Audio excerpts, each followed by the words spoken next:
Bonjour et bienvenue dans la rubrique podcast de Vision Times.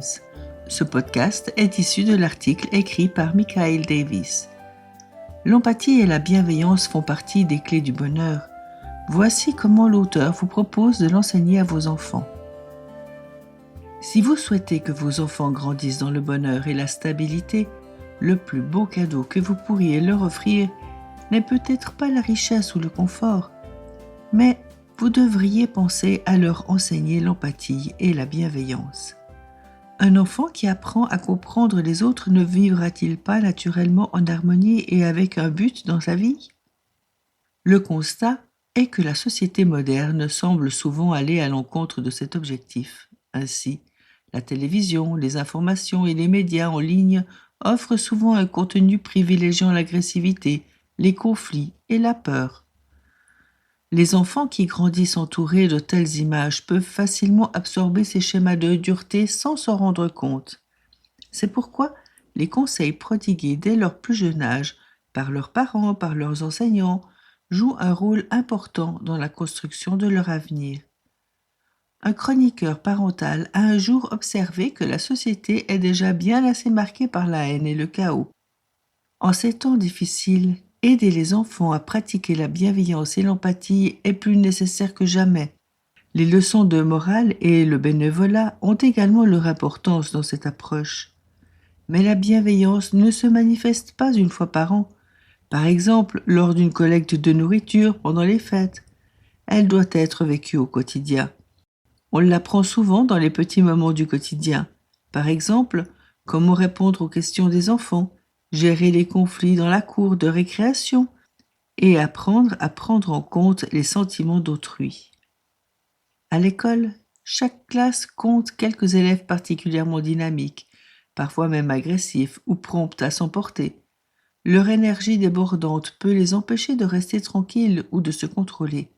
De plus, ils sont catalogués comme des fauteurs de troubles ou évités par leurs camarades. Cela peut les renforcer davantage dans la mauvaise direction. Une enseignante a adopté une approche différente.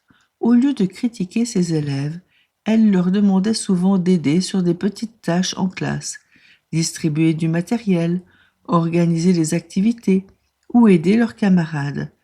Chaque fois qu'elle les félicitait pour leur aide ou leur générosité, les autres élèves commençaient à remarquer leurs qualités. Puis, lorsqu'un de ces garçons dynamiques s'est blessé et a dû rester à la maison pendant 2 semaines, l'enseignante s'est adressée à la classe. Si tout le monde vous détestait, se moquait de vous ou refusait de jouer avec vous, ne seriez-vous pas terrible? Les enfants ont acquiescé. Elle leur a dit que leur camarade était blessé et qu'il reviendrait bientôt, et leur a demandé de veiller sur lui. À son retour, la classe l'a entouré de chaleur. Des camarades lui ont porté ses livres, d'autres l'ont aidé à monter les escaliers, d'autres encore se sont intéressés à son état de santé.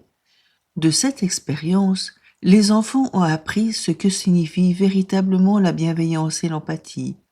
Cela a montré que même ceux qui semblent brutaux ou agités ont un cœur bienveillant qui attend d'être guidés. Les enfants ont besoin d'être guidés avec douceur et attention pour comprendre l'impact de leurs actions sur les autres. Lorsqu'un enfant se veut amical, mais finit par être trop brutal, mieux vaut ne pas le gronder tout de suite. Aidez-le plutôt à ressentir la gentillesse. Une mère raconte comment elle enseigne à ses jeunes enfants. Nos mains sont faites pour donner de l'amour. En ce moment, vos mains sont un peu trop brutales. Essayons d'être plus doux. Utilisons nos mains pour montrer de l'amour. Elle prend ensuite leurs mains et leur fait sentir la différence entre la dureté et la douceur. Dans de tels moments, les enfants commencent à relier leur intention et leurs actions et à comprendre ce que signifie la compassion en pratique. Les enfants apprennent principalement par imitation. Ils observent la façon dont leurs parents se parlent, gèrent les frustrations et reconnaissent leurs erreurs. Lorsque les parents perdent patience et s'excusent plus tard, les enfants voient en pratique ce que signifie responsabilité et humilité. Ces petits exemples forgent le caractère bien plus profondément que les leçons de morale. Les règles jouent également un rôle important. Les comportements inacceptables, comme frapper, ne doivent jamais être tolérés, quelle que soit l'occasion. Même lors des anniversaires ou des fêtes, le bien et le mal restent le même. Apprendre la politesse et la gratitude par des habitudes simples, comme dire merci, envoyer de petites cartes ou faire des dessins pour les amis et la famille aide les enfants à exprimer leur reconnaissance et à tisser des liens sociaux sains. Les bonnes manières ne sont pas superficielles, ce sont des actes de gentillesse quotidiens qui construisent une vie harmonieuse. L'amitié est une autre forme de compassion. Lorsque les enfants jouent ensemble, ils apprennent à partager l'espace, à résoudre leurs différends et à prendre soin les uns des autres. Les parents doivent guider ces premières interactions avec douceur, en expliquant ce qui est acceptable et ce qui ne l'est pas. Si un enfant utilise des surnoms désagréables ou un langage grossier, répondez immédiatement par une correction calme mais ferme. En même temps, félicitez généreusement ses attentions, comme aider un ami ou inclure une personne laissée pour compte. Avec le temps, ils associeront la gentillesse à un sentiment de fierté et d'appartenance. Encouragez les petits gestes d'entraide, qu'il s'agisse de nourrir un animal, de mettre la table ou d'aider un frère ou une sœur. Lorsque les enfants se sentent capables de contribuer, ils développent de l'empathie et un sentiment d'utilité. Vous pouvez même établir une simple liste de tâches ménagères afin qu'ils mesurent la valeur de leurs efforts chaque jour. À mesure que les enfants grandissent, le monde émotionnel s'enrichit. Leur apprendre à reconnaître les sentiments des autres marque une étape clé de leur intelligence émotionnelle. Les parents peuvent utiliser les événements du quotidien pour nourrir cette conscience. Lorsque des histoires effrayantes ou tragiques font la une des journaux, évitez de vous attarder sur la violence ou la haine. Attirez plutôt l'attention sur les aidants. Les médecins, les bénévoles, les sauveteurs qui apportent du réconfort.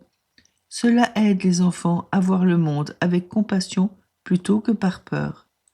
De même, soyez attentifs aux influences médiatiques. Si une émission prône le ridicule ou l'agression, éteignez-la et expliquez pourquoi vous l'avez fait. Les enfants imitent ce qu'ils voient. Leur montrer des exemples de gentillesse, de respect et de courage les prépare à choisir ces qualités dans la vie réelle. La gentillesse est la nature originelle de l'humanité. Il suffit de le rappeler aux enfants. Lorsqu'ils apprennent l'empathie et le respect des adultes qui les entourent, les enfants deviennent des êtres capables d'éclairer les autres. Offrir aux enfants un avenir prospère et radieux ne commence pas par changer le monde, mais par nous-mêmes. Peut-être qu'en cultivant la compassion au quotidien, nous poserons les bases d'une génération plus paisible et pleine d'espoir. Merci de nous avoir écoutés et si ça vous a plu, partagez, likez, retrouvez-nous sur Spotify, Arcor ou visiontimes.fr. La musique est gracieusement offerte par Tony Chen, que vous pouvez retrouver sur YouTube. À bientôt.